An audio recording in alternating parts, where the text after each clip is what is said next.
নমস্কার। IGNOU regional office Kolkata থেকে সবাইকে স্বাগত জানাচ্ছি।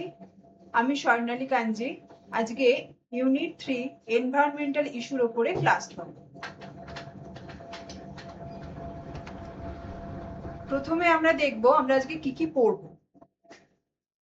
সেখানে আমাদের ভূমিকা আছে, উদ্দেশ্য আছে, আর যে পয়েন্টগুলো আছে আমরা মেন পড়ব আজকে দূষণ, সেটা এয়ার পলিউশন মানে বায়ু দূষণ, ওয়াটার পলিউশন জল দূষণ, আর হচ্ছে সয়েল পলিউশন বা মাটি বা মৃত্তিকা দূষণ পড়বো।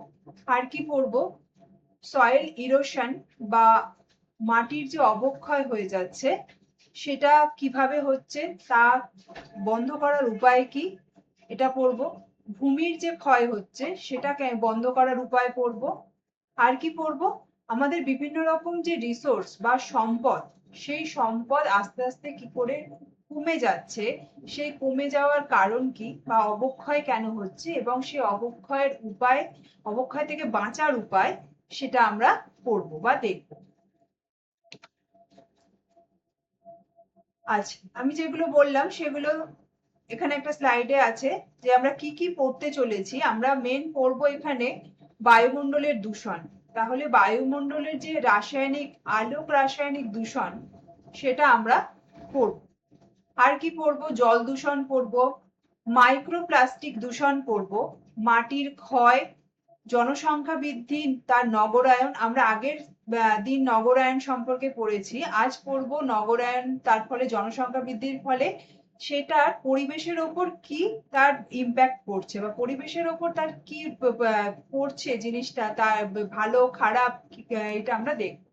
আর কি পড়বো? বন উজাড়, বনাঞ্চল যে কেটে ফেলা হচ্ছে, বনাঞ্চল কেটে ফেলার ফলে সেটা আমাদের ভালো হচ্ছে না খারাপ হচ্ছে সেটা আমরা আজকে দেখব। আর কি কি পড়বো? আমরা কিছু পরিবেশগত সমস্যা পড়বো।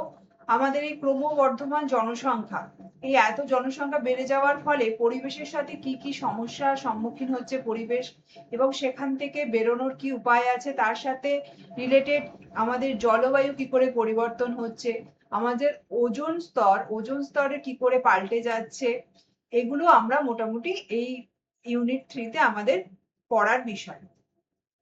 আর কি পড়বো? আমাদের জল সংকট, মানুষ বাড়ছে যখন তার সাথে তাহলে জলও ইউজ হচ্ছে, প্রচুর পরিমাণে জল তারা ব্যবহার করছে, তাহলে সেই জল যে পরবর্তীকালে আমাদের যে জল যদি আমরা না পাই বা জল পাবার জন্য কি করতে হবে বা জল যদি আমরা বাঁচাতে চাই, জল যাতে আমরা সংকটে না পড়ি, সেগুলো কি করব সেগুলো আমরা আজকে এখানে পড়বো।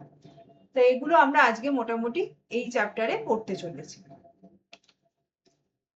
উদ্দেশ্য উদ্দেশ্য কি এই চ্যাপ্টার পড়ার? উদ্দেশ্য হচ্ছে এগুলো জানা যে কিভাবে কি হচ্ছে, সেটা লোকালেই হতে পারে, সেটা আঞ্চলিকভাবে হতে পারে বা সেটা বিশ্ব স্তরে হতে পারে।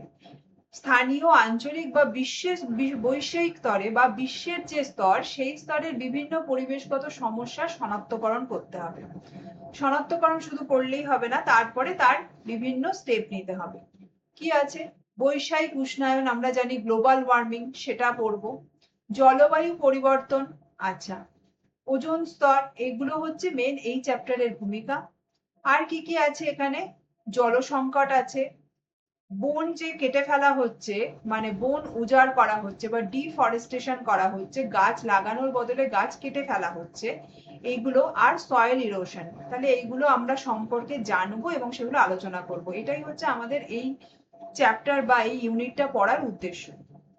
আর কি আছে? বিভিন্ন যে নগরায়ন হচ্ছে তার ফলে নগরের বিভিন্ন মানুষ যে গ্রাম থেকে শহরে চলে আসছে, নগর তৈরি করছে, তার ফলে রাস্তায় বিভিন্ন রকম জট হচ্ছে, যানজট হচ্ছে, ট্রাফিক বেড়ে যাচ্ছে। তো এইগুলো আমরা এই সমস্যাগুলো পড়বো। তবে প্রথমেই বলে রাখি, আজকে আমরা পুরোপুরি এই চ্যাপ্টারে যতগুলো আছে সেই সব কটা টপিক হয়তো পড়তে পারবো না। আমরা এখান থেকে কিছু কিছু আজকে চ্যাপ্টার পড়বো, আমরা নেক্সট দিনে বাকি পুরোটা আলোচনা করবো। আচ্ছা, প্রথমে হচ্ছে বৈষয়িক, আঞ্চলিক বা স্থানীয় পরিবেশগত সমস্যা।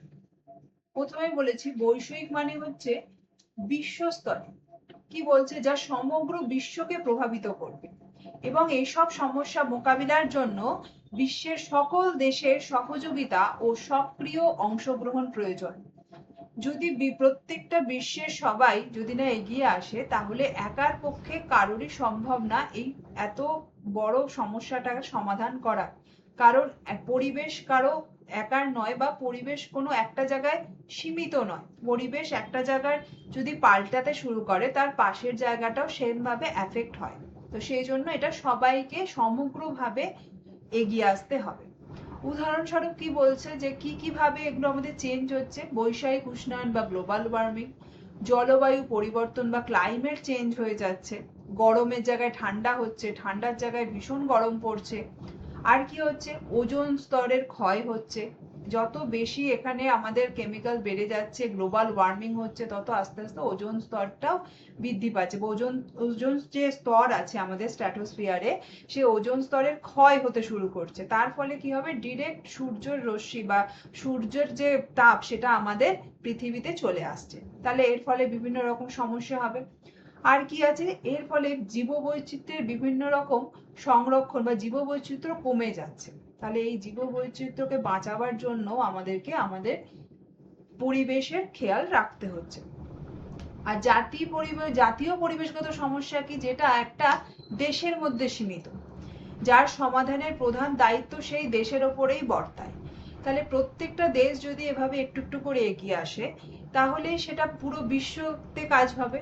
তাহলে আমরা এই জন্যই বলছি বৈষয়িক, আঞ্চলিক বা স্থানীয়। এবার প্রত্যেকটা দেশের মধ্যে কি হয়, আমাদের ছোট ছোট জায়গা, দেশের মধ্যে আমাদের রাজ্য আছে, তাহলে সেই রাজ্যগুলো ছোট জায়গা বা লোকাল, সেই হিসাবে এগোতে হবে। অতএব সবাইকে কিছু না কিছু ভাবে কাজ করতে হবে, তবেই আমরা এই পরিবেশের ভারসাম্য রক্ষা করতে পারবো। নেক্সট হচ্ছে পরিবেশ বিজ্ঞানের ধারণা সমূহ। আজকে আমরা কি কি পড়তে চলেছি। প্রথমে হচ্ছে ভূমি ব্যবহারের ধরন ও মাটির অবক্ষয়। ভূমি ব্যবহারের ধরন, আমাদের তো কৃষি প্রধান দেশ, তাহলে কৃষি প্রধান দেশে ভূমিকে ব্যবহার করতেই হবে। অতএব চাষাবাদ করতে হবে। কিন্তু সেই চাষ কিভাবে করব, কি চাষ করব, চাষ করলেও সেটা কবার করব, এই যে বিভিন্ন রকম জিনিস, এইগুলোকে আমাদেরকে জানতে হবে। কারণ চাষ করলেই হবে না, আমার চাষের উপর ডিপেন্ড করছে সেই মাটির কোয়ালিটি বা গুণগত মান কিরকম থাকছে, বা সেটা পাল্টাচ্ছে কিনা। যদি বাড়ে তাহলে খুব ভালো, কিন্তু আমি যদি এরকম চাষ করি যার ফলে সেই মাটিটার মান কমে যাচ্ছে, তাহলে আমাকে সেখান থেকে আবার আমার মাটির অবক্ষয় হবে বা ভূমিক্ষয় শুরু হবে, সেটাও আমাকে তাহলে লক্ষ্য রাখতে হবে। আর কি হচ্ছে, জল সংকট। চাষাবাদের জন্য জল লাগছে, মানুষ নিজের ব্যবহারের জন্য জল ইউজ করছে। এই এত যে মানুষ, এত কোটি কোটি মানুষ, এই কোটি মানুষের মধ্যে যে তাহলে জল সংকট দেখা দিতে পারবে, তাহলে সেটা আমরা পড়বো। আর কি পড়বো, বায়ু দূষণ। বায়ু দূষণ পড়বো কি, ভারতের গ্রাম শহর উভয় জায়গাতেই বায়ু দূষণ আজকাল হচ্ছে। আলাদা আলাদা ভাবে দূষণ হয়। শহরের দূষণ কি হয়, গাড়ির ধোঁয়া থেকে হচ্ছে, আচ্ছা কলকারখানার ধোঁয়া থেকে হচ্ছে, আর এগুলো হয়। আর গ্রামের যে দূষণ, সেটা হচ্ছে গ্রামে এই যে আমরা চাষাবাদ করছি, চাষাবাদের ফলে আমরা যে সার ইউজ করছি, সেই সার সেগুলো বাতাসের সাথে মিশছে, বাতাসের সাথে মিশে সেখানে কি হচ্ছে, আমাদের পলিউশন হচ্ছে, এয়ার পলিউশন হচ্ছে। তাহলে কি কি আছে আমাদের, যেগুলো আমাদের বাতাসকে দূষিত করে, সেরকম দূষণকারী কিছু পদার্থের নাম দেখো দেওয়া আছে। সেটা হচ্ছে নাইট্রোজেন অক্সাইড। আর কি আছে, কার্বন মনোঅক্সাইড। কার্বন মনোঅক্সাইড হচ্ছে যেটা আমাদের মেনলি গাড়ির ধোঁয়া থেকে বেরোয়। আর কি হয়, সালফার ডাই অক্সাইড আর carbon die oxide. Carbon die oxide তো আমরা জানি, সেটা তো আমরা নিজেরাই ছাড়ছি, আমরা অক্সিজেন গ্রহণ করছি, কার্বন ডাই অক্সাইড ছেড়ে দিচ্ছি। তাহলে কার্বন ডাই অক্সাইড এগুলো হচ্ছে আমাদের এবারে যদি বেড়ে যায়, কার্বন ডাই অক্সাইড শুধু আমরা ছাড়ছি তা নয়, সবাই কার্বন ডাই অক্সাইড ছাড়ছে। এছাড়া যত যেখানে অক্সিজেন পুড়ছে, অক্সিজেনের দহনের ফলে কার্বন ডাই অক্সাইড বেরিয়ে আসছে। তাহলে এই কার্বন ডাই অক্সাইড যত বেড়ে যাবে, তাহলে সেখানে আমাদের প্রাণের সমস্যা হবে, আমরা নিঃশ্বাস নিতে পারবো না।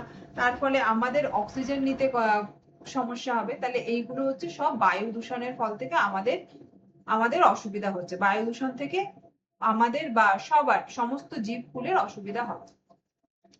আর কি পড়বো, আমরা যেগুলো ব্যবহার করছি, সেইগুলো আমাদের কাজ হয়ে যাবার পর যে ওয়েস্ট মেটেরিয়াল বা বর্জ্যগুলো পড়ে থাকছে, সেগুলো আমরা কি করছি সেগুলোর দিকে খেয়াল রাখতে হবে। সেগুলো এমন নয় যেন সেগুলো একটা জায়গায় পড়ে থেকে সেটা আবার তাহলে সেখান থেকে রোগ সৃষ্টি হবে, সেখান থেকে সেটা আবার বাতাসে ছড়িয়ে পড়বে, তার ফলে অনেক মানুষ তা অসুস্থ হয়ে পড়বে।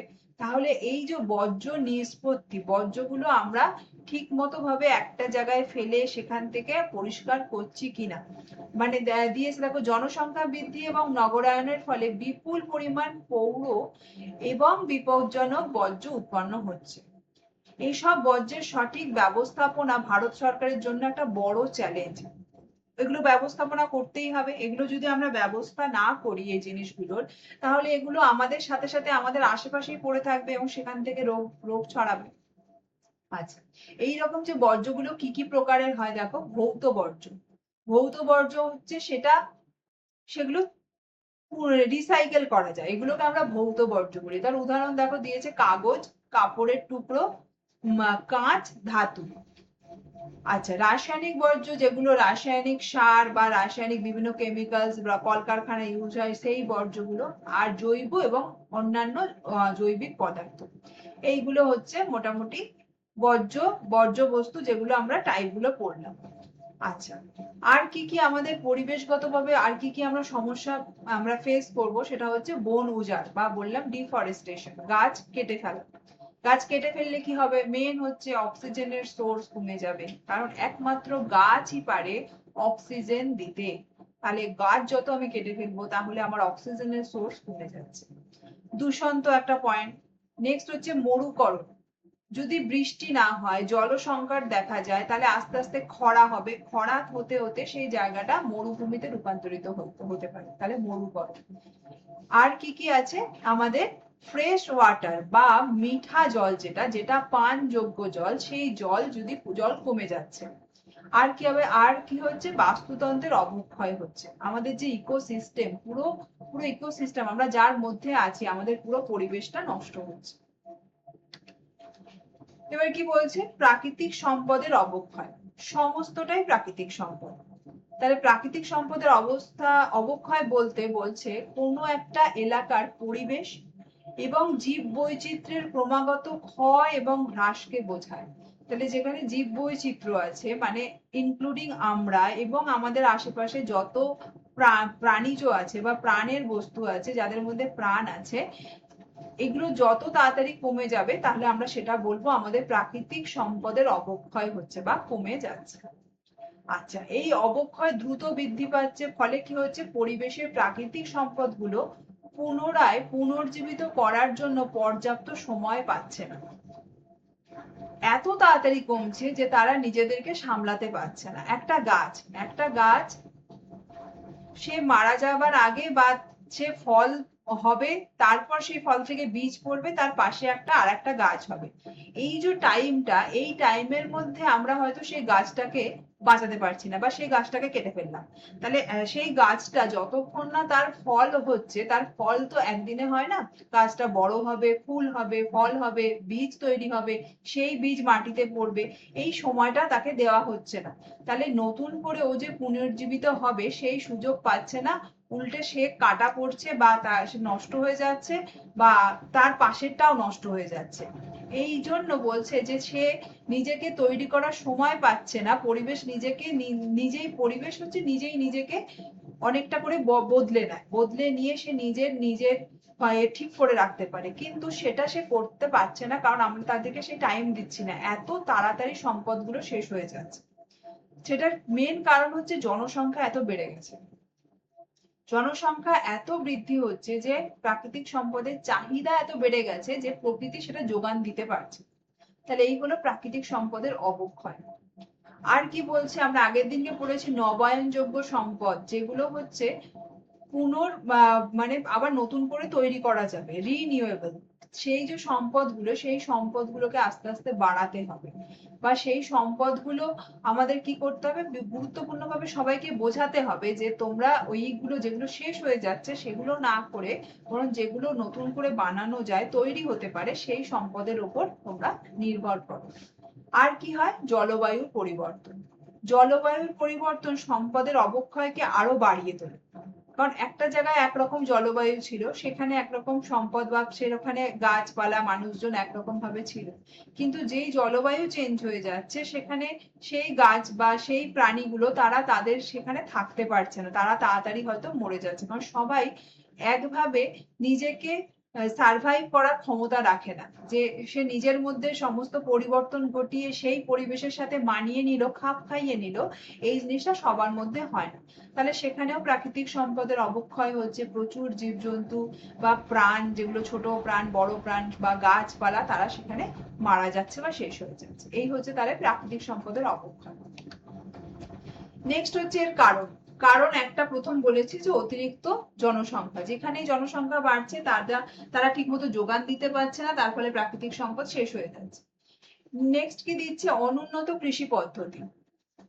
আমাদের কৃষিকাজের পদ্ধতি মাটির গুণগত মানকে প্রভাবিত করে। প্রথমেই বললাম কি চাষ করব, কতটা চাষ করব, কতবার চাষ করব, সেটা যদি আমি ঠিক করে না জানি তাহলে আমার সেখানের মাটিটা খারাপ হয়ে যাবে।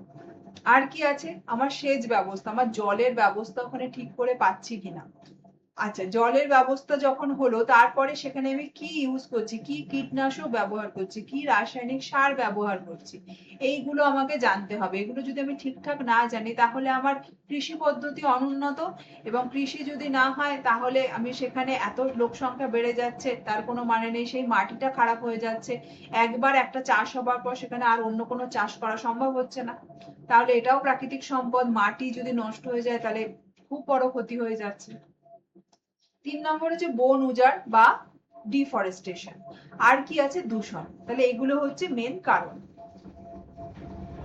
আচ্ছা, প্রাকৃতিক সম্পদের অবক্ষয়ের প্রভাব, এই যে এত প্রাকৃতিক সম্পদ নষ্ট হচ্ছে তার প্রভাব কার কার উপরে পড়ছে। প্রথমে হচ্ছে এটা বলবো যে মানুষের দ্বারা প্রাকৃতিক সম্পদের অতিরিক্ত ব্যবহার এবং অবক্ষয়ের ফলে পরিবেশ এবং বন্যপ্রাণীর ওপর গুরুতর প্রভাব পড়ছে। কি কি পড়ছে, প্রথম হচ্ছে জলটা নষ্ট হয়ে যাচ্ছে, জল সংকট দেখা দিচ্ছে। আচ্ছা, আর কি হচ্ছে, বনভূমির ক্ষয় হচ্ছে।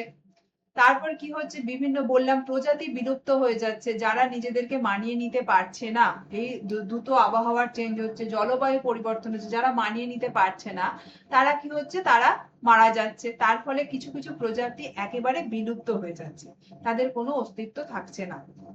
আর কি হচ্ছে, খনিজ সম্পদের হ্রাস হচ্ছে। ক্রমবর্ধমান যে জনসংখ্যা, তার চাহিদা পূরণ করতে গিয়ে প্রচুর প্রচুর পরিমাণে আমাকে খনিজ সম্পদ ব্যবহার করতে হচ্ছে। খনিজ সম্পদের মধ্যে কি কি আছে, তামা আছে, দস্তা আছে, ফসফরাস আছে। এগুলো খুব গুরুত্বপূর্ণ সম্পদ, যেগুলো আমি বেশি বেশি করে ইউজ করছি, বেশি বেশি করে আমাদের খনিজ সম্পদকে আমরা তুলতে হচ্ছে। তার ফলে কি হচ্ছে, এগুলো কোথায় থাকে, এগুলো সাধারণত মাটির মধ্যে কোনো একটা জায়গায় থাকে, তাহলে সেই মাটির গুণগত মানটা নষ্ট হয়ে যাচ্ছে। কারণ মাটি, সেই মাটিতে গাছ জন্মাবে এবং গাছ একমাত্র পারে এই যে জিনিসগুলোকে তার মধ্যে নিতে। আমরা ডিরেক্ট এগুলো আমাদের শরীরে আমাদের হয় না, বা আমরা সেভাবে খেতে পারি না। আমরা কি করি, আমরা গাছ তার শরীরের মধ্যে নেয়, আমরা সেই গাছপালা খেয়ে, গাছপালা শাক খাবো, শাক সবজি বিভিন্ন রকম গাছ, এইগুলো থেকে খেয়ে আমরা আমাদের শরীরে সেই চাহিদা পূরণ করব। তাহলে সেই মাটিতেই যদি এইগুলো না থাকে তাহলে গাছ পাবে না, গাছ না পেলে আমরাও পাবো না, তাহলে সেই পরোক্ষভাবে সেই সবকিছু অপ্রভাব মানুষের ওপর এসে পড়ছে। নেক্সট এবার আমরা করব দূষণ। দূষণ কি, এই যে জল, বায়ু, মাটি, এগুলোর ভৌত পরিবর্তন হচ্ছে, মানে এদের ফিজিক্যাল ফিজিক্যাল যে নেচার পাল্টে যাচ্ছে। আর কি হচ্ছে এদের, আর যেগুলো হচ্ছে উদ্ভিদ এবং প্রাণীর ওপর, প্রাণীর স্বাস্থ্যের ওপর যদি ক্ষতি করে তখন আমরা তাকে দূষণ বলবো। দূষণ হচ্ছে সেই জিনিসটা যেটা হচ্ছে প্রাণীকুলের ওপর তার যদি খারাপ প্রভাব পড়ে তখনই আমি তাকে দূষণ বলবো, বা আমি বলবো আমার বায়ু দূষণ হচ্ছে। কারণ শুধু ধোঁয়া মিশছে তা নয়, এই ধোঁয়াটা থেকে একজনের শ্বাসকষ্ট হচ্ছে, তাহলে এই জন্য এটাকে আমি বলছি বায়ু দূষণ হচ্ছে। আচ্ছা, দূষক কি, দূষক হলো সেই সব পদার্থ যা দূষণের সৃষ্টি করে এবং মানব কর্মকাণ্ডের মাধ্যমে পরিবেশে যুক্ত হয়। আচ্ছা, আর কি হয়, এইসব দূষক বায়ু, জল এবং মাটিতে জমা হয়ে তাদের গুণগত মান নষ্ট করে। তাহলে দূষক হচ্ছে যে পদার্থটা যে পদার্থটা দূষণ সৃষ্টি করছে সেটাকে আমরা বলছি দূষক। আচ্ছা, দূষক দু রকমের, একটা প্রাইমারি একটা সেকেন্ডারি। প্রাইমারি মানে প্রাথমিক, আর সেকেন্ডারি হচ্ছে গৌণ। প্রাথমিক মানে মুখ্য, কি সরাসরি যেগুলো প্রকৃতিতে নির্গত হচ্ছে, ক্ষতিকারক জিনিস যেটা সরাসরি একদম মিশে যাচ্ছে প্রকৃতির মধ্যে, যেমন কি গাড়ির ধোঁয়া সরাসরি মিশছে। আর গৌণ দূষকের মধ্যে কি হচ্ছে, যেটা সূর্যের আলোয় প্রাথমিক দূষকগুলো বিভিন্ন ক্রিয়ার মাধ্যমে, বিভিন্ন ক্রিয়া প্রতিক্রিয়ার মাধ্যমে নতুন করে একটা ক্ষতিকর মিশ্রণ তৈরি করছে, যেমন হচ্ছে ধোঁয়াশা। ধোঁয়াশা কি, এই যে ধোঁয়াগুলো বেরোচ্ছে কলকারখানা থেকে এবং যে কুয়াশা পড়ে আমাদের, এই কুয়াশা এবং ধোঁয়া দুটো একসাথে মিশে সাধারণত শীতকালে ধোঁয়াশার সৃষ্টি করে, যেটা হচ্ছে কুয়াশার থেকেও গাঢ় হয়, যেটাতে ধূলিকণা থাকে, যেটা আমরা, তার ফলে আমরা কিচ্ছু দেখতে পাই না। এবং ওই ধূলিকণার জন্য কখনো কখনো চোখ জ্বালা করে, কখনো কখনো শ্বাসকষ্ট হতে পারে। তাহলে এই হচ্ছে ধোঁয়াশা। এবং সেগুলো কি হয়, যত ভারী হয় আস্তে আস্তে পৃথিবীর পৃষ্ঠে নেমে আসে তার ওজনের জন্য। তাহলে এই হলো দূষক। দূষণ কাকে বলে, দূষক কি, দূষক কয় প্রকারের। এবার আমরা পড়বো বায়ু দূষণ। বায়ু দূষণ কি, যেসব বিদেশি বা ক্ষতিকর পদার্থ বায়ু দূষিত করে তারাই বায়ু দূষক। বা আচ্ছা, প্রধান বায়ু দূষক প্রথমেই বলবো সেটা হচ্ছে কার্বন ডাই অক্সাইড এবং কার্বন মনোঅক্সাইড। কার্বন মনোঅক্সাইড কি বললাম, যেটা গাড়ির ধোঁয়া থেকে বেরোয়। কার্বন ডাই অক্সাইড যেটা আমরা নিজেরা ক্রমাগত আমাদের শরীর থেকে বাইরে বের করি। আর কি আছে, সালফার ডাই অক্সাইড। সালফাইড অক্সাইডের মধ্যে sulphur die oxide, sulphur try oxide, দু রকম আছে, SO2 SO3। আচ্ছা, আর কি আছে, নাইট্রোজেন অক্সাইড। নাইট্রোজেন অক্সাইডের মধ্যে তিনটে আছে, NO আছে, NO2 আছে, NO3 আছে। আচ্ছা, আর কি আছে, বিভিন্ন রকম জৈব যৌগ, সেগুলো হচ্ছে প্রোপেন, মিথেন ইত্যাদি। এগুলো হচ্ছে প্রধানত জ্বালানি পোড়ানোর ফলে নির্গত হয়। তাহলে এগুলো সব যত বেশি বেশি পরিমাণে বায়ুতে মিশবে, বায়ু দূষণ হবে। আর কি আছে, ক্লোরোফ্লুরোকার্বন, যেটা CFC বলে, সেটা হচ্ছে আমরা এসি চালাচ্ছি, ফ্রিজ চালাচ্ছি, এগুলো থেকে এইটা বের হয় বা এটা নির্গত হয়। আর কি কি আছে, বিভিন্ন তেজস্ক্রিয় পদার্থ আছে, এছাড়া সূক্ষ্ম সূক্ষ্ম তরল কণা আছে যেগুলো বাতাসের মধ্যে মিশে থাকতে পারে। তাহলে এগুলো হচ্ছে আমাদের বায়ু দূষণ। বায়ু দূষণ নিয়ন্ত্রণের উপায় কি, এই জিনিসগুলোকে কমাতে হবে। কি কমাতে হবে, বায়ুতে সীসা নির্গমন কমাতে হবে, বা সীসা মুক্ত পেট্রোল ব্যবহার করতে হবে। এবার কলকারখানাগুলো থেকে এগুলো বেরোয় সাধারণত, বা পেট্রোলের মধ্যে থেকে সীসা পাওয়া যায়, তাহলে এগুলো কমাতে হবে। আর কি করতে হবে, শিল্প যেগুলো কারখানা থেকে যে দূষিত ধোঁয়া বেরোচ্ছে তার সেখানে ফিল্টার বসাতে হবে, সেই ফিল্টার যাতে ওটা পিউরিফাই কিছুটা হয়ে তারপর বাতাসে নির্গত হয়। তাহলে সেখানে কিছু কার্বন কণা বা অন্যান্য যে ধূলিকণাগুলো আছে যেগুলো বাতাসে একদমই ভালো না, সেগুলো হচ্ছে আমরা কিছু ফিল্টার করে নিয়ে শুধু ধোঁয়াটা বাতাসে নির্গমন করলাম। আর কি আছে, জীবাশ্ম জ্বালানির ব্যবহার কমাতে জলবিদ্যুৎ বা বায়ু শক্তির মতো বিকল্প শক্তির ব্যবহার করতে হবে। তাহলে জীবাশ্ম জ্বালানি যত আমরা জ্বালানি জ্বালবো তত সেখান থেকে ধোঁয়া বেরোবে। তাহলে সেই ধোঁয়াটা না বের করে, সেই ধোঁয়া থেকে আমরা তাপ শক্তিতে রূপান্তরিত না করে সেটাকে বায়ু শক্তি বা জল শক্তি থেকে যদি করা যায়, আমরা সেদিকে তাহলে দেখবো। আর কি হচ্ছে, কার্বন মনোঅক্সাইড এবং কার্বন ডাই অক্সাইডের নির্গমন করাতে বৈদ্যুতিক যানবাহন, এখন তোমরা সবাই জানো যে ইলেকট্রিক ভেহিকেল বেশি বেরিয়ে গেছে, কারণ পেট্রোল হোক ডিজেল হোক যাই হোক সেখান থেকে সবসময় একটা হচ্ছে এই carbon die oxide carbon monoxide গুলো বেরোতে থাকে, ধোঁয়া বেরোতে থাকে। আর ইলেকট্রিক ভেহিকেল হলে সেখান থেকে ধোঁয়া বেরোনোর চান্স কোনো নেই। তাহলে এগুলোতে আমরা শিফট করতে হবে আস্তে আস্তে। আর কি করতে হবে, যানজট কমানোর জন্য গণপরিবহন ব্যবস্থাকে আরো উন্নত করতে হবে। এগুলো হচ্ছে মেন বায়ু দূষণের উপায়। যত যানজট থাকবে, গাড়ি তত দাঁড়িয়ে থাকবে, গাড়ি থেকে তত ধোঁয়া বেরোবে, তাহলে এগুলো আমাদেরকে দেখতে হবে। নেক্সট হচ্ছে জল দূষণ। জল দূষণ কি, জলের মধ্যে যেগুলো তার ভৌত রাসায়নিক বিভিন্ন জৈবিক পদার্থের ঘনত্ব যদি বেড়ে যায়, এবং সেগুলো হচ্ছে বেড়ে যায় বা কমে যায়, সেগুলো হলে তখন একমাত্র জল তার নিজস্ব ক্ষমতা বা তার নিজস্ব উপাদান হারিয়ে ফেলে, তখনই তাকে আমরা বলবো জল দূষণ হচ্ছে। মানে সেটা জল পান করার বা জলটাকে নিয়ে কোনো কাজে লাগাবার ক্ষমতা হারিয়ে ফেলে, তাহলে সেটা জল দূষণ। জল দূষণের উৎস কি কি, জৈবিক দূষণ মানে বায়োলজিক্যাল পলিউট্যান্ট, কি কি আছে তার মধ্যে? বিভিন্ন রকম ব্যাকটেরিয়া আছে, ভাইরাস আছে, বিভিন্ন রকম প্রোটোজোয়া আছে। এগুলো যদি জলের সাথে মিশে যায় তাহলে সেটা হচ্ছে বায়োলজিক্যাল পলিউটেন্টস। আচ্ছা, আর কি কি হয়? জলবায়ুতে এগুলো হচ্ছে কি, জলবায়ুতে কিছু রোগ আছে, যেরকম টাইফয়েড আছে, কলেরা আছে, আমাশয় আছে। এগুলো কি হয়? আমাশা হয়, এগুলো হচ্ছে বিভিন্ন রকম ব্যাকটেরিয়া, জীবাণু থেকে আমাদের জলের সাথে মিশে যায় এবং সেই জল পান করলে আমাদের এই রোগগুলো হয়। নেক্সট কি? রাসায়নিক দূষণ। রাসায়নিক কি? বিভিন্ন রাসায়নিক জিনিস যদি জলের সাথে মেশে, সেগুলো কি কি? সেগুলো হচ্ছে সীসা, পারদ, ক্যাডমিয়াম, এগুলো এগুলো যদি মিশে যায়, আর্সেনিক, ফ্লুরাইড, এগুলো যদি মেশে তাহলে সেই জল দূষণ হবে এবং সেগুলো হচ্ছে রাসায়নিক দূষকের মধ্যে পড়ছে।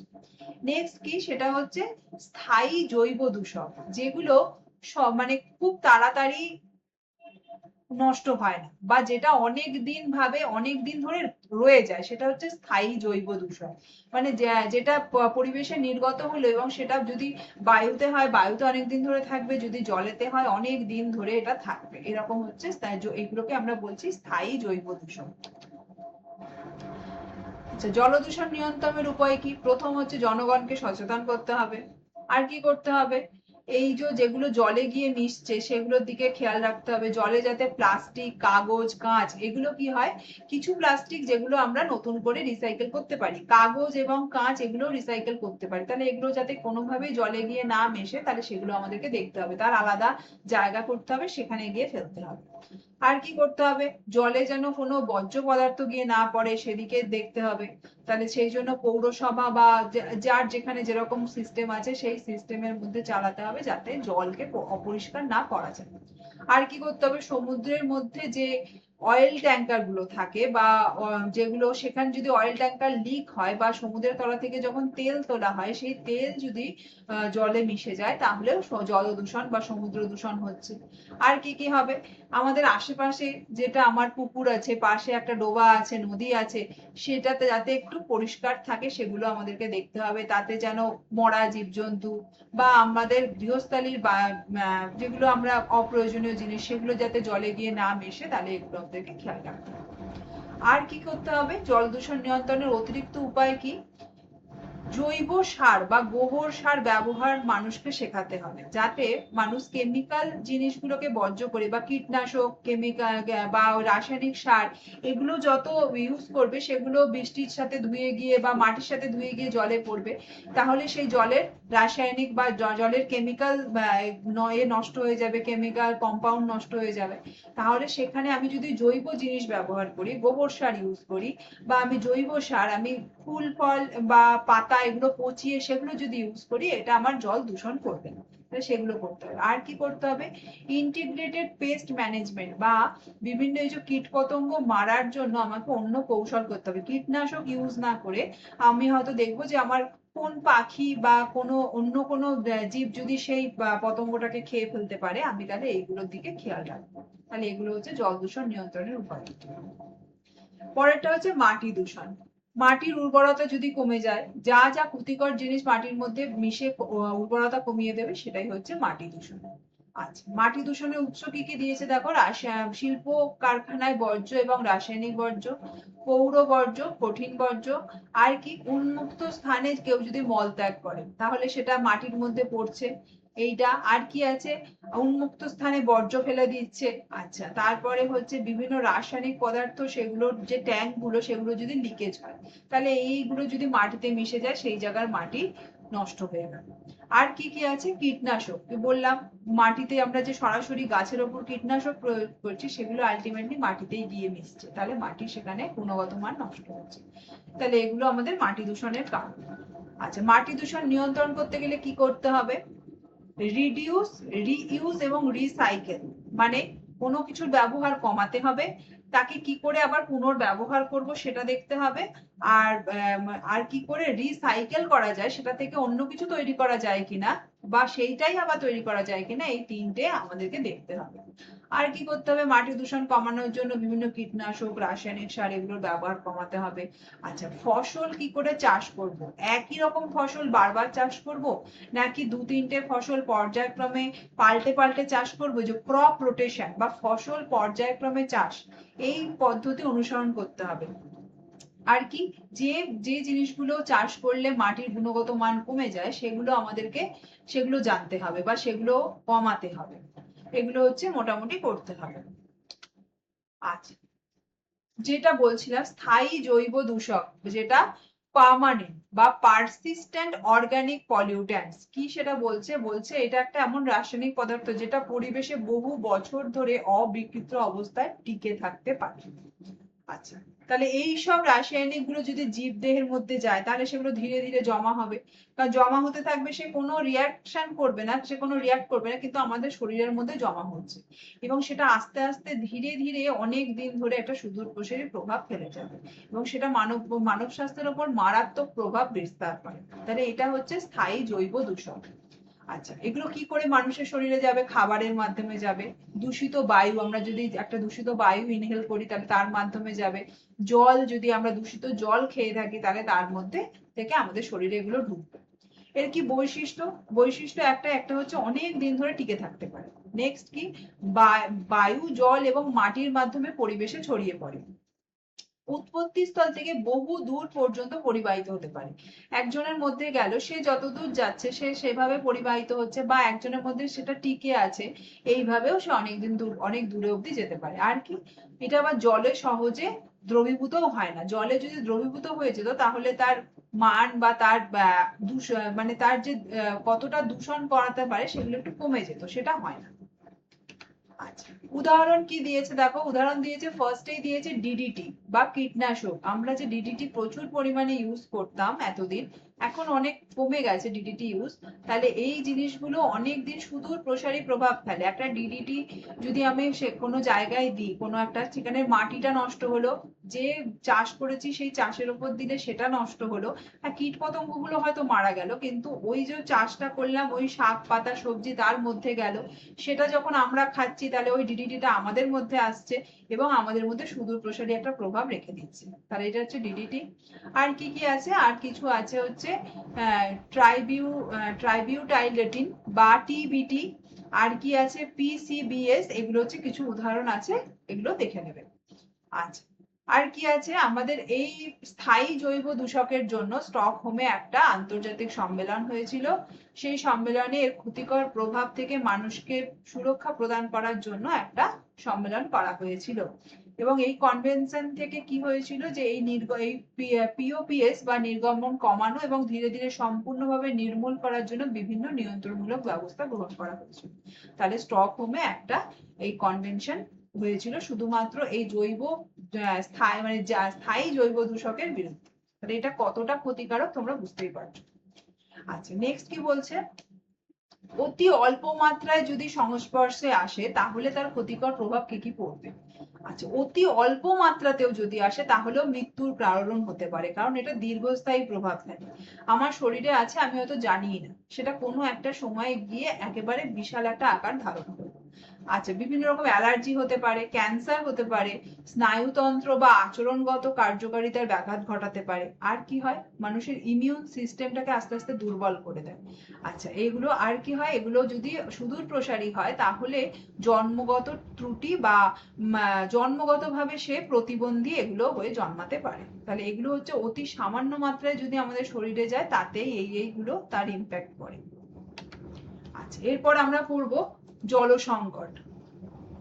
জল সংকট প্রথমেই বললাম, মানুষের দৈনন্দিন চাহিদা পূরণ করছি, এত মানুষ বেড়ে গেছে, এত জনসংখ্যা বেড়ে গেছে এবং তাদের খাওয়ার জন্য, তাদের বিভিন্ন রকম কাজ করার জন্য, ইউজ করার জন্য সবেতেই জল লাগে। তাহলে এই জল আস্তে আস্তে কমে যাচ্ছে বা আমাদের জল সংকট দেখা দিচ্ছে।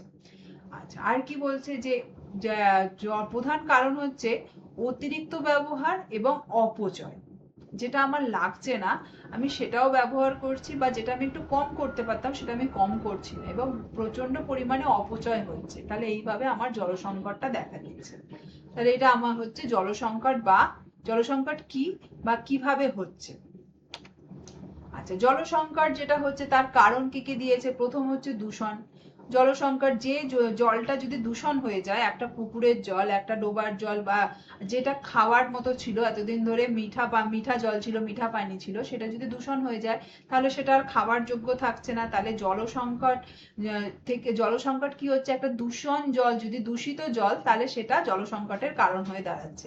একটা পুরো গ্রামের লোক একটা বড় পুকুর থেকে হয়তো জল খেত, সেই জলটা কোনোভাবে দূষণ হয়ে গেল, তাহলে সেই মানুষগুলো সেখানে জলসংকটে পড়বে, হয়ে গেল।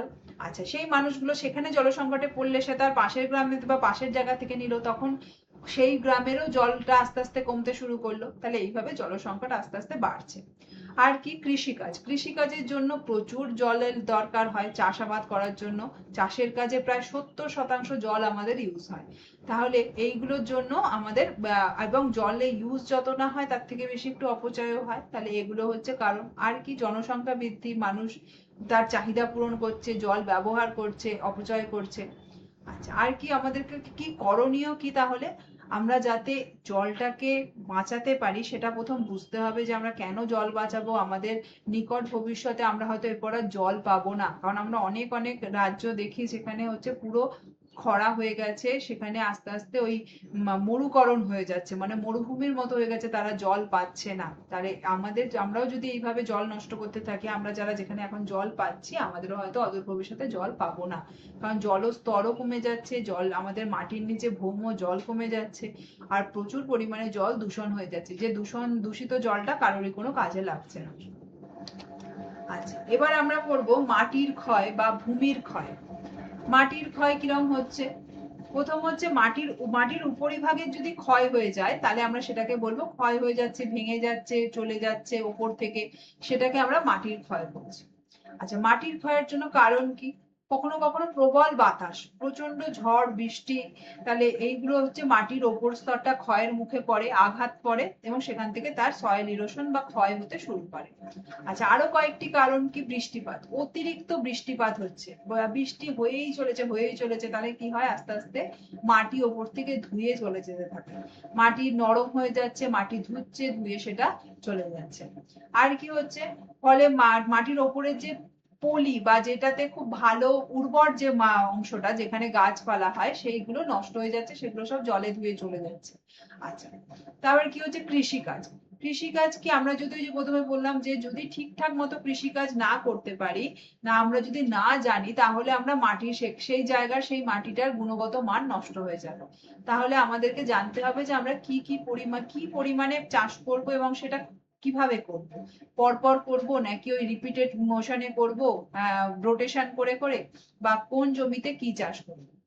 আর কি, উদ্ভিদের আচ্ছাদন, যেখানে যেখানে উদ্ভিদের আচ্ছাদন কম থাকে, যদি একটা মাটি পুরো ফাঁকা থাকে, তাহলে সেখানে সয়েল ইরোশন বেশি হয়। আর একটা যদি সেখানে বড় গাছ থাকে, তাহলে কি কয়, এক হচ্ছে গাছের শিকড় মাটিকে ধরে রাখতে সাহায্য করে, তাহলে মাটির ক্ষয় হতে বাধা দেয়। এবং আর কি করে, মাটিকে, সেই জায়গার মাটিটাকে গাছটা অনেকভাবে রক্ষা করে, এই অতিরিক্ত বৃষ্টিপাত, হঠাৎ করে হাওয়া দেওয়া, মানে প্রচন্ড জোরে বায়ু প্রবাহ, এইগুলো থেকে অনেকটা রক্ষা করে। তাহলে আমাদের যদি বড় গাছপালা আমরা কেটে শুধু মাঠ ফেলে রাখি, তাহলে সেই মাটি সেখানে নষ্ট হতে বাধ্য বা ইরোশন হবে। তাহলে গাছ না থাকাও একটা হচ্ছে সয়েল ইরোশনের মেন কারণ। আর কি আছে, বায়ু দিয়েছে, বায়ু ও যে উইন্ড, বাতাসের প্রভাব অনেক মাটির ক্ষয়কে ত্বরান্বিত করে, তাহলে এটা হলো। আর কি, ভূমির ঢাল, যদি ভূমি নিচের দিকে হয়, তাহলে যেখানে বৃষ্টিপাত হবে, জল পড়বে, তাহলে সব মাটি গড়িয়ে নিচের দিকে চলে যাবে বা ক্ষয় হয়ে যাবে। এইগুলো হচ্ছে মাটির ক্ষয় বা সয়েল ইরোশন বা ভূমির অবক্ষয়।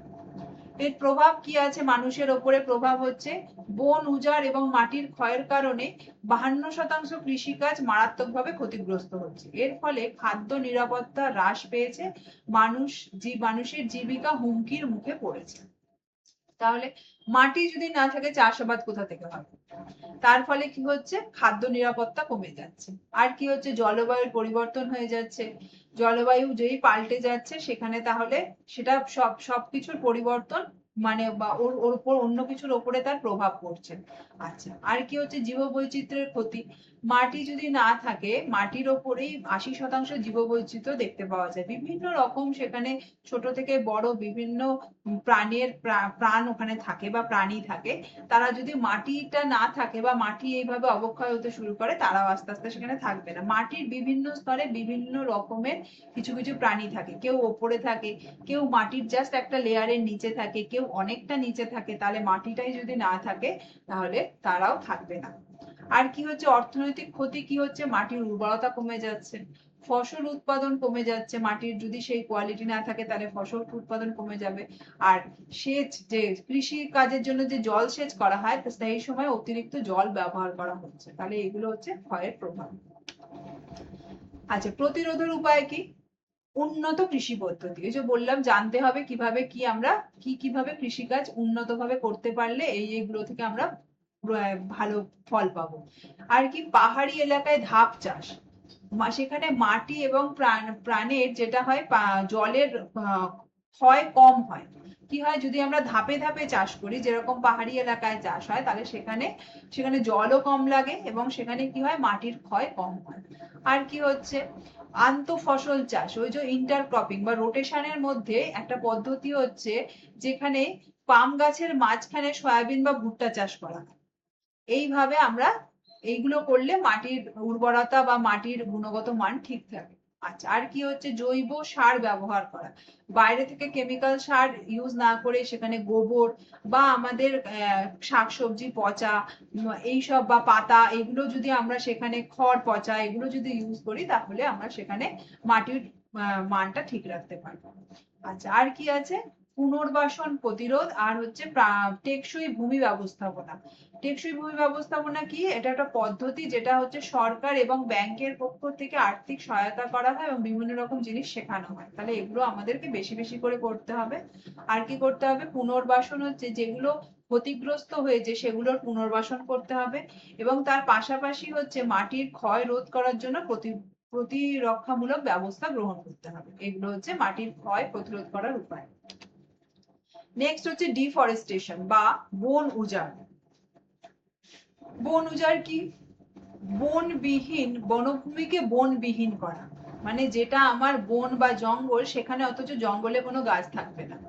এবং বনবিহীন অঞ্চল, একটা বনভূমি ছিল, একটা জঙ্গল ছিল, জঙ্গলের গাছগুলো কেটে সাফ করে আমি একটা পুরো ফাঁকা জায়গা করে ফেললাম, এটাই হচ্ছে ডিফরেস্টেশন। কৃষি জমি তৈরি করা বা বিভিন্ন নির্মাণ কাজের জন্য বনভূমি ব্যবহার করা। আচ্ছা, আর কি হচ্ছে যে এর ফলে বনভূমির অবক্ষয় ঘটে এবং তার জন্য বন থেকে যে পণ্য সামগ্রী পাওয়া যায় সেগুলো আর পাওয়া যাচ্ছে না। তাহলে এই হচ্ছে কারণ কি দিয়েছে কৃষি জমির সম্প্রসারণ। যেই মাটির দূষণ হচ্ছে সেই মাটিতে চাষাবাদ ভালো হচ্ছে না, কিন্তু আমাদের চাহিদা আছে এত মানুষজন, তার জন্য কি করা হচ্ছে এই যে বড় বড় বনগুলো ছিল, জঙ্গলগুলো ছিল, গাছপালা কেটে সেখান থেকে মাটি, যে গাছপালা কাটলেই মাটি বেরিয়ে আসছে এবং সেখানে তারা চাষাবাদ করছে বলে এই কৃষি জমির সম্প্রসারণ করছে। তার ফলে কি বড় বড় গাছগুলো কাটা পড়ে যাচ্ছে। আর কি হচ্ছে অবৈধভাবে গাছ কাটা। কিছু জায়গা যেটা নগরায়ন করার নামে, যে এখানে আমি একটা রাস্তা তৈরি করব, এখানে আমার একটা বিল্ডিং হলে ভালো, এখানে আমি একটা নতুন করে সোসাইটি একটা গ্রাম তৈরি করব, এই করার জন্য অনেক বড় বড় জঙ্গল বন আমরা কেটে ফেলছি, যেটা হচ্ছে অবৈধভাবে গাছ কাটা। আর কি উষ্ণমণ্ডলীয় বন ধ্বংস। উষ্ণমণ্ডলীয় যে জায়গাগুলো সেখানের যে বনগুলো ছিল উষ্ণমণ্ডলীয় জায়গাতে, এখানে বন যত কম কম করে ফেলছে, বন যত কেটে ফেলছে, তাহলে সেখানে বৃষ্টিপাতের পরিমাণ কমে যাচ্ছে। বৃষ্টিপাত না হলে আস্তে আস্তে মানুষের গরম বাড়ছে, গ্লোবাল ওয়ার্মিং হচ্ছে। আর কি এইরকম করে করে বলছে আমাজনে বৃষ্টি বনে, আমাজন যে রেইন ফরেস্ট আছে, সেখানে 50 বছরে বনভূমির প্রায় 17% এলাকা গবাদি পশুর চারণভূমি তৈরির জন্য বন উজাড় করা হয়েছে। গবাদি পশু চড়ে বেড়াবে সেই জন্য বড় বড় গাছ কেটে তার চারণভূমি করা হয়েছে। আর কি বন ফরেস্ট ফায়ার, বনের মধ্যে ফরেস্ট ফায়ার বা বন অগ্নিকাণ্ড একটা গুরুত্বপূর্ণ ঘটনা। সেটা কি হয় অনেক সময় প্রাকৃতিক কারণে বা ভুল সময়ে বা ভুল স্থানে আগুন লাগাবার ফলে সেই আগুন বাড়তে বাড়তে একটা পুরো বনাঞ্চলকে পুরো নষ্ট করে দেয় বা দাবানলের সৃষ্টি হয়। মানে পর পর 1 লক্ষ লক্ষ একর বনভূমি এইভাবে ক্ষতিগ্রস্ত হয়। তাহলে এইগুলো হচ্ছে আমাদের বন উজাড় বা তার ফলে কি হয়, কোনো একটা জায়গায় হয়তো আগুন লাগানো হলো, সেই আগুন যদি প্রপার ঠিক মতো ভাবে আমি না কেয়ার করি বা নিভিয়ে সময় মতো না দিই, তাহলে কি হয়, পরপর সেই আগুন চলতেই থাকে এবং সেখানে পুরোপুরি এইভাবে বনভূমি নষ্ট হয়ে যাচ্ছে। আচ্ছা, বনভূমি ধ্বংস করে জীব বৈচিত্র্যকে হুমকির মুখে ফেলে এবং আগ্রাসী প্রজাতির বিস্তার করে এবং মাটির উর্বরতা কমিয়ে দেয়। তাহলে এগুলো হচ্ছে আমার বন উজাড়ের কারণ। আচ্ছা, এর প্রভাব কি হচ্ছে, প্রথমেই বললাম যত গাছ কাটবো তত অক্সিজেন কমে যাবে আর কার্বন ডাই অক্সাইড বাড়তে থাকবে, তার ফলে আর কার্বন যে শোষক করে গাছ সেটা করবে না, তার ফলে গ্রিন হাউস গ্যাসগুলো বেড়ে যাবে। আচ্ছা, জলচক্রের ব্যাঘাত হবে। কি করে, গাছপালা যেগুলো হচ্ছে তারা বৃষ্টি আনতে সাহায্য করে, তাহলে যদি বড় বড় গাছগুলো না থাকে তাহলে তারা আর বৃষ্টি আনতে পারবে না, তার ফলে সেখানে জল বৃষ্টি না হলে আমাদের জল কম হবে, জল কম হলে সেই জল সংকট দেখা যাবে। আর কি হবে, মাটির ক্ষয়, বড় বড় গাছ যখন আমরা উপড়ে ফেলছি, তুলে ফেলছি, তার ফলে মাটিকে যে শক্ত করে ধরে রাখে শিকড়গুলো, সেইগুলো হচ্ছে না, মাটি আলগা হয়ে যাচ্ছে, মাটি খোলা পড়ে থাকছে, উন্মুক্ত বাতাসের মধ্যে পড়ছে, তার ফলে কি হচ্ছে, সহজেই মাটির ক্ষয় হয়ে যাচ্ছে। আর কি, জীবিকা, মানুষের জীবিকার ওপর কি প্রভাব পড়ছে, বন থেকে মানুষের বিভিন্ন রকম জিনিস তারা পেয়ে থাকে, বনজ কাঠ, ফল মূল, মধু, এই যে বিভিন্ন রকম জিনিসগুলো পেতো সেগুলোও তারা পাচ্ছে না, তার ফলে কিছু মানুষের যে জীবিকা ছিল, যারা ওখান থেকে জীবিকা নির্বাহ করতো, সেগুলো তারা করতে পারছে না। আচ্ছা, এগুলো কমানোর উপায় কি, সংরক্ষণমূলক কৃষি, তাহলে বনভূমির যাতে ক্ষতি হবে না কিন্তু কৃষিকাজ হবে, তার পাশাপাশি হচ্ছে বন সংরক্ষণও হবে, এগুলোর ওপর আমাদেরকে গুরুত্ব দিতে হবে। তাহলে আমি কৃষিকাজ করার নামে খালি বন কেটে ফেলবো এটা করলেই হবে না, আমার কৃষিকাজও করব কিন্তু তার সাথে যেন বন থাকে সেটাকে দেখতে হবে। আর কি, বিকল্প বা টেকসই জ্বালানির ব্যবহার, হাজার হাজার মানুষ জ্বালানির জন্য যে বনভূমির ওপর নির্ভরশীল, কাঠ, মেন হচ্ছে কাঠ থেকে যে জ্বালানি হয়, এই নির্ভরতা কমাতে হবে এবং অন্যান্য যেখান থেকে যদি তারা জ্বালানি ব্যবহার করতে পারে সেই দিকে তাদেরকে খেয়াল রাখতে হবে, শক্তি উৎপাদন করার জন্য বিকল্প তার ব্যবস্থা নিতে হবে। আর কি, সংরক্ষিত বনাঞ্চল সৃষ্টি এবং সুস্থ ব্যবস্থাপনা, সংরক্ষিত এলাকা করতে হবে, একটা বনাঞ্চল সেটা সবার সম্পত্তি নয়, একটা বনাঞ্চলকে সেটা সংরক্ষিত অরণ্য হিসাবে ঘোষণা করতে হবে এবং সেখানে সেই গাছপালাগুলো যাতে কেউ হঠাৎ কেটে না ফেলতে পারে, কেউ না আগুন লাগিয়ে দিতে পারে, এগুলো সরকারি এবং বেসরকারি ভাবে সেগুলো দেখাশোনা করতে হবে। আর কি করতে হবে, বনভূমি পুনরুদ্ধার করতে হবে, যে যে বনভূমিগুলোর ক্ষতিকর প্রভাব দূর করে, কিছু কিছু হয়তো বন উজাড় হয়ে যাচ্ছে, বনভূমি অবক্ষয় হচ্ছে, এগুলো না করে আমাদেরকে পুনরুদ্ধার মানে আবার কোনো জায়গায় গাছ লাগিয়ে সেটাকে বনভূমিতে রূপান্তরিত করতে হবে। তাহলে এগুলো হচ্ছে বনভূমি বন উজাড় কমানোর উপায়। এরপর আমরা পড়বো কিছু রোগ, আমরা এতক্ষণ যেগুলো দূষণগুলো পড়লাম সেই দূষণের ফলে বিভিন্ন রোগ হয় সেইগুলো আমরা পড়বো। প্রথমেই আমরা পড়বো বায়ুবাহিত রোগ, মানে এয়ার পলিউশন হলে যে যে রোগগুলো হয়। আচ্ছা, এয়ার পলিউশন, এয়ারের মধ্যে যেসব ক্ষতিকর জিনিসগুলো থাকবে সেগুলো আমাদের শরীরের মধ্যে গেলেই আমাদের বিভিন্ন রকম রোগ হবে, আমরা সংক্রমিত হব। কি কি হবে, হাঁচি, কাশি, কথা বলার সময় নির্গত ক্ষুদ্র জলকণা, এইগুলো এক ব্যক্তি থেকে অপর ব্যক্তির মধ্যে রোগ ছড়াতে সাহায্য করে। আচ্ছা, উদাহরণস্বরূপ কি হচ্ছে, করোনা ভাইরাস যে রোগ আমাদের হয়েছিল, 19 করোনা কোভিড-19, সেটা হচ্ছে ড্রপলেটের মাধ্যমে ছড়ায়। আচ্ছা, আর কি, সাধারণ সর্দি, ইনফ্লুয়েঞ্জা, এগুলো আমাদের হাঁচি, আমাদের কারোর হয়তো সর্দি হলো, সে হয়তো কোথাও হাঁচলো, ওপেন যদি আমরা হাঁচি তাহলে সেখান থেকে সেইগুলো পাশের জনের কাছে এই বায়ুর মাধ্যমে প্রভাবিত হয়ে পাশের একটা সুস্থ ব্যক্তি অসুস্থ হতে পারে। আচ্ছা, এই আর কি কি রোগ আছে, রোগ লক্ষণ কি, রোগ লক্ষণ হচ্ছে হাঁচি হবে, নাক বন্ধ হয়ে যাবে, নাক থেকে জল পড়ে যদি, আচ্ছা, তারপর গলা ব্যথা হবে, জ্বর হবে, দুর্বলতা দেখা দেবে, এগুলো হচ্ছে বায়ুবাহিত রোগের মেন লক্ষণ। চিকিৎসা কি হবে, চিকিৎসা হচ্ছে বায়ুবাহিত রোগের ক্ষেত্রে পর্যাপ্ত বিশ্রাম নিতে হবে, খাবার, জল এগুলো খেতে হবে, আর প্রয়োজনে অ্যান্টিবায়োটিক আছে, অ্যান্টিবায়োটিক খেতে হবে, আর আরো যদি সিরিয়াস হয় তাহলে অবশ্যই হাসপাতালে ভর্তি হতে হবে। জলবাহিত রোগ, তাহলে জল, একটা দূষিত জল খাওয়ার পর আমাদের যেগুলো রোগগুলো হয়, জলবাহিত বিভিন্ন রোগ হয়, আমরা সেগুলো পড়বো, সেটাই হচ্ছে আমাদের জলবাহিত রোগ। মেইন যে জলবাহিত রোগ সেটা হচ্ছে সাধারণত পেটের রোগ হয়। পেটের রোগ কিরকম, তার ডায়রিয়া হবে, কলেরা হবে, টাইফয়েড হবে, হেপাটাইটিস হতে পারে, আমাশয় হতে পারে, উদরাময় হতে পারে, এগুলো হচ্ছে, এবং বিভিন্ন মানে পরিপাক তন্ত্রের বিভিন্ন রকম ক্ষতি বা কোনো রকম রোগ হচ্ছে জলবাহিত রোগ মেন হয়। আচ্ছা, জল দূষণের উৎস কি? জল দূষণের উৎস হচ্ছে শিল্পের যে শিল্প কারখানার যে বর্জ্য বস্তুগুলো সেগুলো যে জলে গিয়ে মিশছে, সেই জল যদি কোনোভাবে আমাদের শরীরের মধ্যে ঢোকে, নাক দিয়ে, মুখ দিয়ে, বা আমরা খেলাম না খেলাম বা অন্য কিছুর মধ্যে, তাহলে আমাদের সেই এফেক্ট হবে।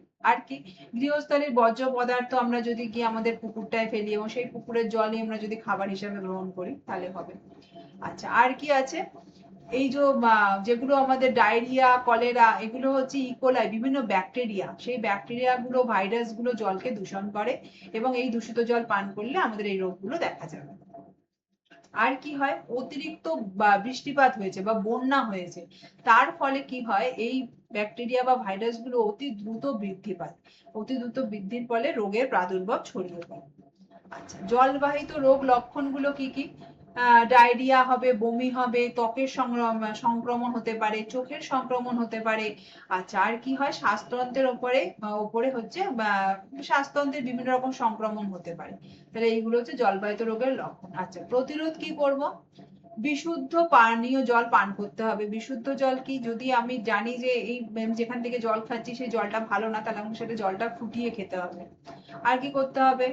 আচ্ছা, অবশ্যই পরিষ্কার এবং পরিচ্ছন্ন, ময়লাবিহীন হতে হবে সেই জায়গাটা, এবং আমি যেটাতে খাচ্ছি সেটাও যেন সে পরিষ্কার হয়। আর কি করতে হবে?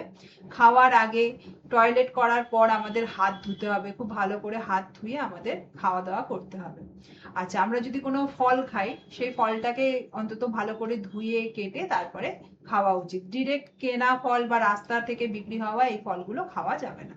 তাহলে এগুলো হচ্ছে আমাদের জলবাহিত রোগ, জলবাহিত বিভিন্ন রোগ। এছাড়াও কিছু জলবাহিত রোগ হয় যেগুলো হচ্ছে, ওই যেখানে লেখা আছে ত্বকের সংক্রমণ হয়। যদি আর্সেনিক থাকে জলে তাহলে আমাদের আর্সেনোকোসিস হবে, আর ব্ল্যাক ফুট ডিজিজ হবে, পায়ের তলায় কালো কালো ছোপ ছোপ ছোপ ছোপ হয়। যদি কোনো জলে ফ্লুরাইড বেশি হয়ে যায় তাহলে ফ্লুরোসিস রোগ হবে। এগুলো হচ্ছে জলবাহিত রোগ, বিভিন্ন রকম হতে পারে। আর কি আছে, মাটিবাহিত রোগ। মাটিবাহিত কি? মাটিবাহিত রোগ সৃষ্টিকারী যে জীবাণুগুলো থাকে সেগুলো কোথায়? সাধারণত বাগান, কারোর বাড়িতে, আমাদের সবার বাড়িতে প্রায় বাগান থাকে। আচ্ছা, কি আছে, কৃষি জমি, উষ্ণ জলবায়ুযুক্ত এলাকায় মাটির মধ্যে বসবাস করে, তারা কি করে, তারা সেখানেই বংশবৃদ্ধি করে এবং বৃদ্ধি হয়, তার জন্য অনুকূল পরিবেশ থাকে। এই সব জীবাণু মাটিতে অবস্থান করে এবং মানুষকে পোষক হিসাবে তারা ইউজ করে। এই জীবাণুগুলো কি করে, তারা মাটিতে বসবাস করে এবং মানুষকে হোস্ট হিসাবে ব্যবহার করে। এরা কি বলছে, কিছু মাটিবাহিত রোগ সংক্রামক এবং একজন ব্যক্তি, আক্রান্ত ব্যক্তি থেকে অন্যান্য ব্যক্তির মধ্যে ছড়িয়ে পড়ে। সেগুলো কি কি? প্রথমে বলছে অ্যামিবায়োসিস। অ্যামিবায়োসিস কি? অ্যামিবায়োসিস হচ্ছে অ্যামিবা থেকে অ্যামিবায়োসিস। অ্যাসকারিয়েসিস হচ্ছে পুচো কৃমি বা গোল কৃমি। এই গোল কৃমিগুলো কি হয়, মাটিতে থাকে।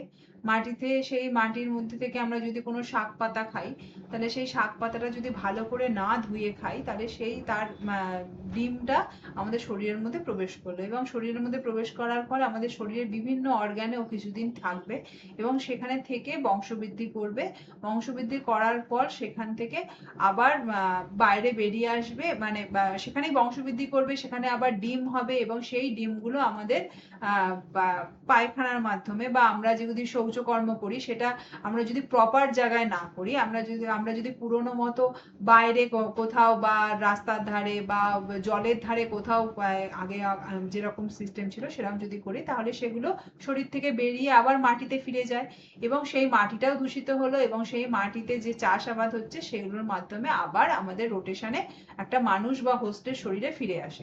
এই হচ্ছে অ্যাসকারিয়েসিস, বা এইভাবে আমাদের কৃমি পেটের মধ্যে হয়, বা সেটা হচ্ছে অ্যাসকারিয়েসিস।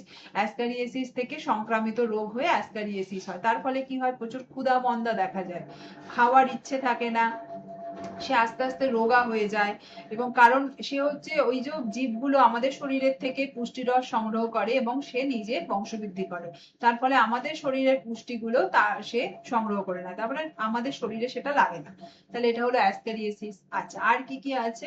জিয়ারডিয়াসিস হচ্ছে একটা প্রোটোজোয়া ঘটিত রোগ। এই প্রোটোজোয়াটাও যদি আমাদের শরীরের মধ্যে ঢোকে তাহলে সেও হচ্ছে আমাদের শরীরে কিছুদিন থাকে এবং তারপর সে বংশবৃদ্ধি করে বেরিয়ে যায়। জিয়ারডিয়াসিস হচ্ছে একরকম পেটের রোগ।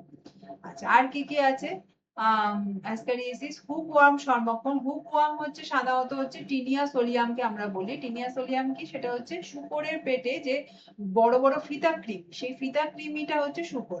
মানে একটা যে কোনো প্রাণীর শরীরে তারা তাদেরকে হোস্ট হিসাবে ব্যবহার করে। মাটিবাহিত যে কোনো কিছু একটা সে যতটা বাইরে থাকে, পরিবেশে থাকে, ততটা আর একটা কোনো হোস্ট চাই তার। সেই কোনো একটা সেটা প্রাণী শরীরে গেলেই তবে তার পুরো বংশবৃদ্ধিটা শেষ হয়। তাহলে বংশবৃদ্ধি বা তার যে জনন চক্র সেটাকে সে কমপ্লিট করতে পারে। এই জন্য তার একটা হোস্টের খুব দরকার। তাহলে আমরা কি করব? মাটিবাহিত আমার যে গুলো আছে, আমি যেগুলো যখন খাবো বা আমি যদি ডিরেক্ট কিছু খাই, আমি সেটাকে খুব ভালো করে ধুয়ে আমাকে খেতে হবে, সেটা ভালো করে রান্না করতে হবে, রান্না করার সময় সেটা যেন যথেষ্ট পরিমাণে ফোটে এবং সেটা সেটা আমাকে দেখতে হবে এবং তারপর সেটা খেতে হবে। তাহলে এগুলো হচ্ছে মাটিবাহিত রোগ। আচ্ছা, মাটিবাহিত রোগের চিকিৎসা আর কি আছে? সাধারণ লক্ষণ কি বলছে? সাধারণ লক্ষণ বলছে খাদ্য গ্রহণের মাধ্যমে হয়, এতক্ষণ ধরে বললাম যেটা মেনলি খাদ্য গ্রহণের মাধ্যমে হয়। আর কি? সরাসরি কিছু জীবাণু প্রবেশ করতে পারে। আর কি আছে? দূষিত ধূলিকণা বা শ্বাসের সঙ্গে গ্রহণ করতে পারে, আমরা কিছু হয়তো ইনহেল করে নিলাম, সেভাবে এগুলো ঢুকতে পারে। আর মেন লক্ষণগুলো কি? সেটা হচ্ছে বিভিন্ন ত্বকের সমস্যা, স্কিন প্রবলেম, কোথাও ক্ষত হতে পারে, যদি ত্বকের মাধ্যমে সরাসরি ঢোকে তাহলে সেখানে ক্ষত হতে পারে। আর কি? পরিপাকতন্ত্রের সংক্রমণ, ওই যে যেটা বললাম অ্যাস্কেরিয়াসিস, জিয়ারডিয়াসিস, এগুলো হচ্ছে পরিপাকতন্ত্রের সংক্রমণ হবে।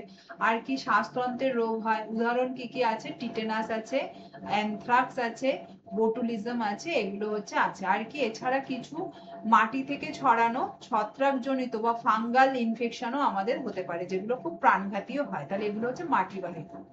এর নিম্নে কি ব্যবস্থা আমরা গ্রহণ করব? এগুলো সেটা হচ্ছে দ্রুত রোগ শনাক্তকরণ করতে হবে, যত তাড়াতাড়ি তুমি চিনতে পারবে তত তাড়াতাড়ি তার চিকিৎসা করতে পারবো। আর কি করতে হবে? নিবিড় পরিচর্যা দরকার। আচ্ছা, আর হচ্ছে বন্যা, অতিবৃষ্টি, প্রাকৃতিক দুর্যোগের পর সেখানে পাবলিক হেলথ বা এর কার্যক্রম জোরদার করতে হবে। কি খেতে হবে? জল ফুটিয়ে খেতে হবে, বা কোথাও কোনো জল জমে আছে কিনা সেটা দেখতে হবে। এইগুলো হচ্ছে পাবলিক হেলথ বিষয়ে দেখতে হবে। আর কি আছে? সংক্রমণের উৎস শনাক্ত করে তাড়াতাড়ি তার প্রতিরোধের ব্যবস্থা নিতে হবে। আর এছাড়া অ্যান্টিবায়োটিক আছে, অ্যান্টিটক্সিন আছে, এগুলো আমাদেরকে আমরা নিতে পারি। তাহলে মোটামুটি আজকে এই এত পর্যন্তই থাক। নেক্সট দিনে আমরা পড়বো হচ্ছে আমাদের প্রথম যেটা আছে আমাদের, যেখানে বলেছিলাম আমরা বায়ু দূষণ, জল দূষণ, মাটি দূষণ, এগুলো হয়ে গেল। আর এর পরের দিন আমরা পড়বো হচ্ছে গ্লোবাল ওয়ার্মিং পড়বো, অম্ল বৃষ্টি পড়বো, আর হচ্ছে আমাদের জলবায়ুর পরিবর্তন, এগুলো আমরা কিছুটা বাকি থাকবো। আমরা ফটোকেমিক্যাল, স্মগ, দূষণ, এগুলো হচ্ছে পড়বো। আজকে এইখান পর্যন্ত।